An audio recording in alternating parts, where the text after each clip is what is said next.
কখনো কোনোদিন কারো পারমিশন ছাড়া মোবাইলের গ্যালারি চেক করবেন না। কখনো কারো পারমিশন ছাড়া তার ফেসবুকের মেসেঞ্জারে কে কার সাথে চ্যাটিং করেছে এটা করা যাবে না। কখনো কারো পারমিশন ছাড়া তার মেইলের ইনবক্স খুলে দেখা যাবে না। কখনো কারো পারমিশন ছাড়া কারো ব্যক্তিগত চিঠি পড়া যাবে না। দিস ইজ ইসলাম, এটাই ইসলাম। আমরা ইসলামকে শুধু নামাজ আর রোজা আর জিকির আর এই দাড়ির মধ্যে সীমাবদ্ধ করেছি। প্রত্যেকের একটা প্রাইভেসি আছে না নাই?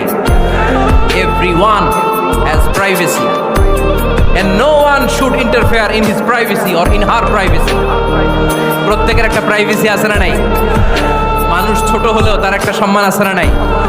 এজন্য ছোট্ট বাচ্চাদেরকে কখনো প্যান্ট খুলতে বলবেন না। অনেকে বলে আরে ছোট মানুষ খোল খোল, আরে তুই খোল, এই খোল খোল খোল তো, আছে না নাই? ওরও প্রেস্টিজ আছে, ওরও সম্মান আছে। খবরদার, everyone has a personal space and no one should interfere someone's personal space. কারণ পার্সোনাল স্পেসে যেন আমরা নাক না গলাই। অনেকের বদ স্বভাব ফ্যামিলি ম্যাটার নিয়ে, প্রাইভেট ম্যাটার নিয়ে কথা বলে। ভাই কি চাকরি করে? সরকারি না বেসরকারি? সরকারি। বেতন কত? উনার বেতন কত? এটা দিয়ে আপনার কি লাভ? ঠিক কি না? মানুষ একটা দেখলে ভাই বয়স কত, ভাই বেতন কত, ফার্স্ট ইমপ্রেশনে, ফার্স্ট যখন আপনি কারোর সাথে দেখা করবেন বেতন কত, বয়স কত, এগুলো জিজ্ঞেস করা যাবে?